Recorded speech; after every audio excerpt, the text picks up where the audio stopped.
नमस्कार बच्चों, HS academy में आपका स्वागत है। ज्योग्राफी की सीरीज में आज हमारा टॉपिक रहने वाला है धारवाड़ क्रम की चट्टानें। इससे पहले हमने जो वीडियो बनाया था उसमें क्या था, भारतीय भूगर्भिक चट्टान या भारत की भूगर्भिक चट्टान पढ़ाया था हमने। उसी का एक टॉपिक है ये आगे चल के। पहले हमने उसमें 3 क्रम की चट्टानें पढ़ाई थी, आर्कियन, पुराण, द्रविड़ और आर्य।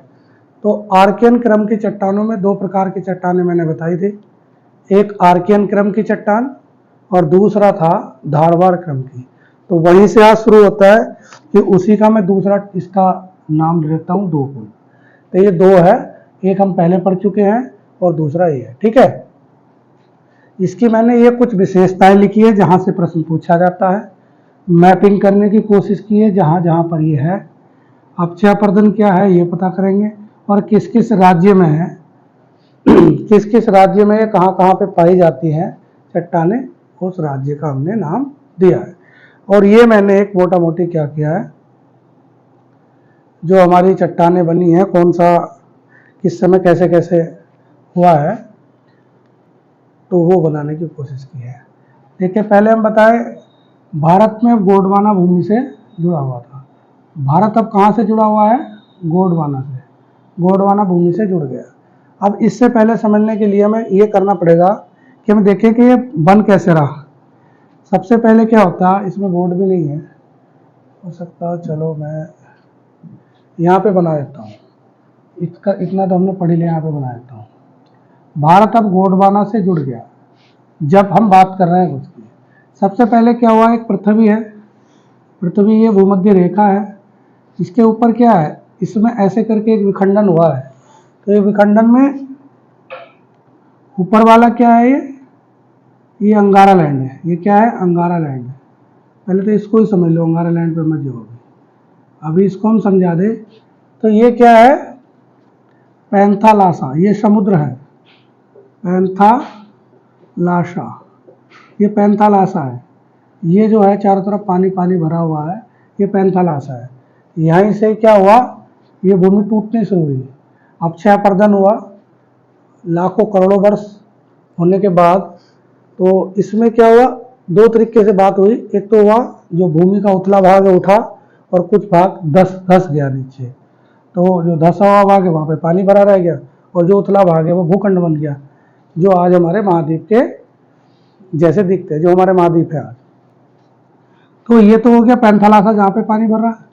और जो बचा भूमि खंड है ये क्या हो गया, इसको हम बोलते हैं, इस पूरे को हम बोलते हैं पैंजिया। इसको हम पूरे को क्या बोलते हैं, पैंजिया। ये सिद्धांत है पैंजिया, इसको हम बोलते हैं पैंजिया। इसको समझने से पहले ये समझना पड़ेगा, इसलिए मैं बता रहा हूँ।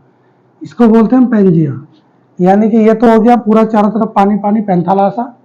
ये तो हो गया पैंथालासा, और जहाँ पे ये भूखंड ऊपर उठा है इसको हम बोलते हैं पैंजिया। अब पैंजिया आगे चल के क्या हुआ, ये तो आप समझ रहे हैं, ये क्या है पैंथालासा, ये क्या है पैंथालासा, और ये क्या है पैंजिया। पैंजिया आगे चल के 2 तरीके से बटा, इसके बीच में पानी ऐसे ही चलता रहा, इसके बीच में जो उथला भाग वो हुआ उथला, तो उसे ऊपर वाले को कह रहे हैं, जो ऊपर की साइड रह गया उत्तर की साइड में, इसको बोल रहे हैं अंगारा लैंड। ये सिद्धांत है बेसिकली। एक मैं चाहूँगा तो एक क्लास ले लूँगा, हालांकि वो टॉपिक बड़ा है, यूपीएससी या पीसीएस के लिए होता है, तो वनडे एग्जाम में वो काम नहीं आता है, इसलिए मैं पढ़ा नहीं रहा वहाँ पे ज़्यादा। बस उस सिद्धांत की मोटी मोटी बातें बताता हूँ कि पृथ्वी हमारी कैसे टूटी है, महाद्वीप कैसे बने हैं, द्वीप कैसे बने हैं, मैं बताना चाह रहा हूँ। मोटा मोटी आपने पढ़े रखा होगा, इसमें ज़्यादा और कुछ नहीं है। तो अंगारा लैंड बना, फिर ये है गोंडवाना लैंड, जहाँ पे हम बात कर रहे हैं गोंडवाना लैंड। ये क्या है, गोंडवाना लैंड है। गोंडवाना लैंड का मतलब समझ रहे हैं, जब ये टूटा इसके बीच से, अब एक तो ये भूखंड पूरा उथला, इसे मैंने कह दिया, इसे जो सिद्धांत में कहते हैं पैंजिया कहते हैं, लेकिन नीचे वाला क्या है, पैंथालासा है। नीचे जो जहाँ पे पानी चारों तरफ भरा रह गया क्या है, पैंथालासा है। अब जो पैंजिया था, पैंजिया ही टूट के 2 भागों में, एक दक्षिण की तरफ चला, एक उत्तर की तरफ चला। जो उत्तर की वाली साइड चल रहा है उसे कह रहे हैं अंगारा लैंड, वहां जगह नहीं इसलिए मैं लिख नहीं रहा हूँ, उसे हम कह रहे हैं अंगारा लैंड। ये अंगारा लैंड है, और ये क्या है, ये हमारा है गोंडवाना लैंड। ये क्या है, हमारा गोंडवाना लैंड है। अब देखो, गोंडवाना लैंड से ही हमारा संबंध है। आप ये सोचते होंगे कि भाई उत्तर भारत को हम कहते हैं, भारत कौन सी लैंड है, तुम कहेंगे अंगारा लैंड, गोंडवाना लैंड, सॉरी। ये गोंडवाना लैंड का हिस्सा है। और गोंडवाना लैंड का हिस्सा कौन सा है? ये भारत, जो प्रायद्वीपीय भारत है हमारा, ये टोटल अंगारा लैंड का हिस्सा, सॉरी, गोंडवाना लैंड का हिस्सा है। तो ये समय समय पर, क्योंकि बहुत समय हुआ, समय के साथ अक्षयवर्धन हुआ, कुछ चीजें धसी हैं, कुछ चीजें उठे, वो सिद्धांत के अनुसार है। मैं सिद्धांत की कभी क्लास कर लेंगे अगर ऐसा कहेंगे तो आप सब लोग। उसके बाद फिर आगे चल के, फिर ये कट रहा है, फिर आगे चल के इसमें प्रक्रिया हो रही है, फिर ये आगे चले तो फिर ये ऐसे, ये तो बन गया, और ये फिर दो हिस्सों में टूटा, ये फिर दो हिस्सों में टूटा। अब ये देखते हैं, ये फिर दो हिस्सों में टूटा, तो ये दो हिस्सों में टूटा, यहाँ पे क्या है, ये पानी रह गया ऐसे, भूमध्य सागर ऐसे बना रह गया। तो ये तो हो गया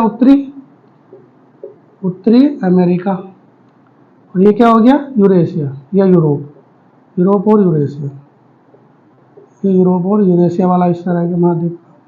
ये क्या है, दक्षिणी वाला, ये भी अमेरिका का हिस्सा है, अभी जाके उसमें उत्तरी अमेरिका मिल जाएगा, ठीक।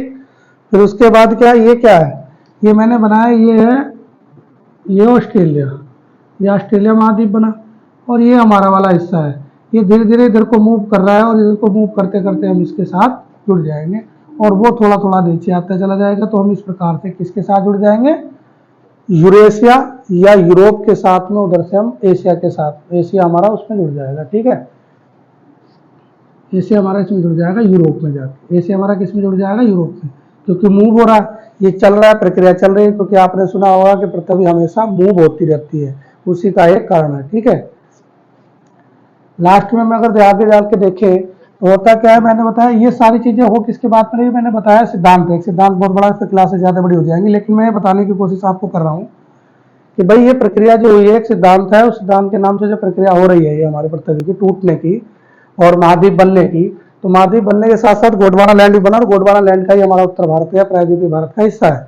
उसके बाद क्या होता है, अगर हम देखें तो आर्कियन चट्टान सबसे पहले बनी, इससे पहले जो हमने पढ़ा दिया ये तो समझ में आपके आ ही गया होगा, नहीं तो एक बार इसी बड़ी क्लास लेके हम पूरे को क्लियर कर लेंगे। ये भी मैं बताने की कोशिश बस ये कर रहा था कि गोंडवाना लैंड जो शब्द आया ये कहाँ से आ रहा है, तो गोंडवाना लैंड शब्द जो जहाँ से आ रहा है, ये क्या है, जो सिद्धांत हुआ है पृथ्वी का या भूखंड जो टूट रहे हैं और वो प्रक्रिया कर रहे हैं, तो वो कैसे कैसे प्रक्रिया हो रही है वो बताना चाह रहा था। गोंडवाना लैंड वहीं से आ रहा है, तो ये क्या है, भारत का जो हिस्सा है वो कैसा हिस्सा है, किसका है, गोंडवाना लैंड, गोंडवाना, भारत किसका हिस्सा है, गोंडवाना लैंड का, गोंडवाना लैंड का। ये मैं बताना चाह रहा हूँ क्योंकि मैंने शब्द लिखा था, ये शब्द कहाँ से आया, क्यों है हम गोंडवाना लैंड का हिस्सा, ये मैं बता चुका हूँ।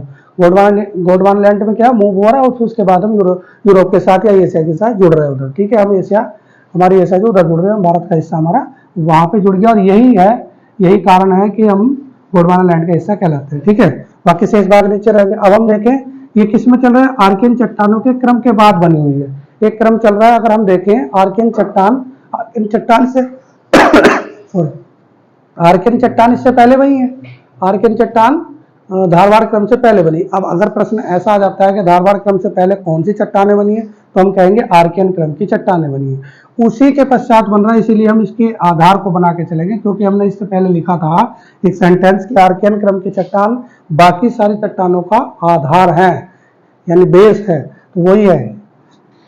आर्कियन चट्टानें जो है बन चुकी थी, कब बन चुकी थी, इस समय, जब ये क्या हो रहा था, गोंडवाना लैंड के समय, गोंडवाना लैंड के समय बन चुकी थी। फिर क्या हो रहा है, आर्कियन चट्टानों को का अनच्छादन हुआ, अनच्छादन मतलब अपक्षय और अपर्दन, टूटना और टूट के कहीं और जुड़ जाना, ये बन रहा है। अपक्षय अपर्दन में एक क्लास अलग से लूंगा क्योंकि बड़े टॉपिक है वो, इससे प्रश्न बनता है निरंतर। उसके द्वारा बनने के बाद ही क्या हुआ, धारवाड़ क्रम का निर्माण हुआ।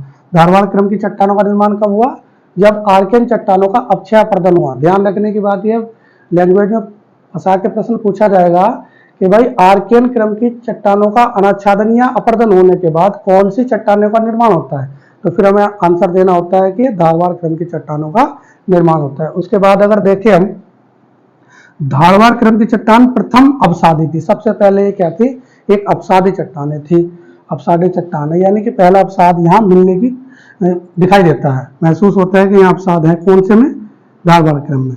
फिर धारवाड़ क्रम क्या है, आर्थिक रूप से सर्वाधिक संपन्न है, क्योंकि इसमें सबसे ज्यादा चीजें मिलती है, सोना है, चांदी है, लोहा है, ये चीजें मिलती हैं, इसमें मैंने नीचे लिखा है।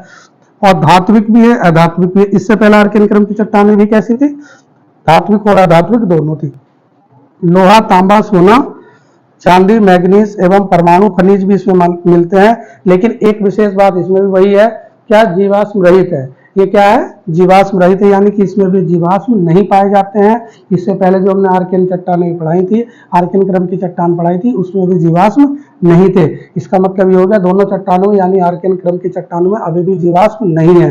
क्या क्या है, धात्विक है, धात्विक है, अपक्षय प्रदन आर्कियन का हुआ, फिर धारवाड़ बनी, और धारवाड़ बनने के साथ साथ ये इसको हम कह सकते हैं, इससे पहली वाली को हम क्या नहीं कहते, आर्थिक रूप से समृद्ध क्यों नहीं कहा था हमने, क्योंकि उसका दोहन करना कठिन था।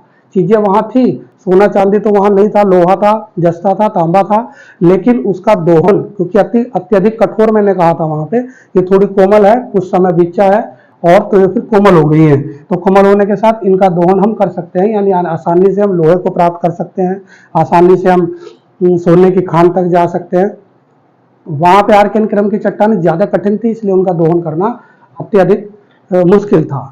तो इसीलिए हमने कहा, क्या कहा था, वो आर्थिक रूप से संपन्न नहीं थी। ऐसा कहा तो नहीं था, लेकिन ये संपन्न है। क्यों है, क्योंकि यहाँ पे पहुंचना आसान है, इनकी जो स्वभाव है वो थोड़ा सरल है, किसकी अपेक्षा में, आर्कियन क्रम की चट्टानों की अपेक्षा में। ठीक है, ये मैंने बता दिया कि कौन कौन से खनिज मिल रहे हैं, ये मैंने पहले बता चुका हूँ। कौन कौन से राज्यों में कहाँ कहाँ पे है भारत के, ये देख लें, ये मैंने पहले ही मेंशन किया।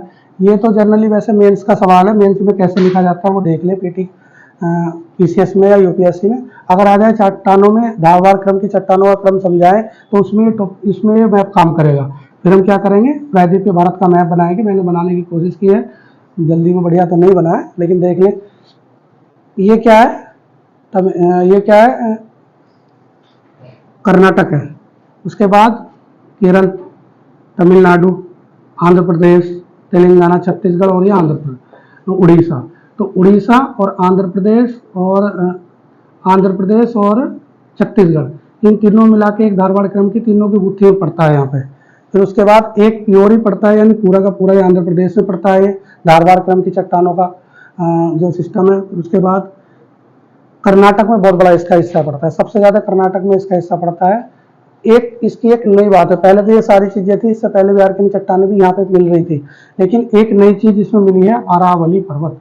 अरावली पर्वत रेंज में धारवाड़ क्रम की चट्टानें, ये विशेष बात है, ध्यान रखेंगे। तो इसीलिए एक राजस्थान आ गया। अरावली पर्वत कहाँ है सबसे ज्यादा, अगर सबसे ज्यादा हिस्सा देखें तो वो राजस्थान में है, तो इसीलिए मैंने लिखा है राजस्थान। तो इस पर विशेष रूप से ध्यान देंगे कि धारवाड़ क्रम जो है राजस्थान में भी है, राजस्थान में भी है। अब इसका ओवरव्यू मैं समझा दूं, इससे पहले की क्लास आप जरूर देखेंगे तभी ये समझ में आएगा। हमने पढ़ाया था इससे पहले के टॉपिक में भारतीय भूगर्भिक चट्टान। भारतीय भूगर्भिक चट्टान में मैं क्रम की बात करी थी, पहले आर्कियन, फिर पुराण, फिर द्रविड़ और लास्ट में आर्यन। और आर्कियन चट्टानों में पहली चट्टान मैंने बताई थी आर्यन क्रम की चट्टान, उसी का दूसरा टॉपिक था धारवाड़ क्रम, जो आज हमने पढ़ाया। धारवाड़ क्रम को आप समझ चुके होंगे। इसके बाद में नेक्स्ट वीडियो आएगी। धन्यवाद।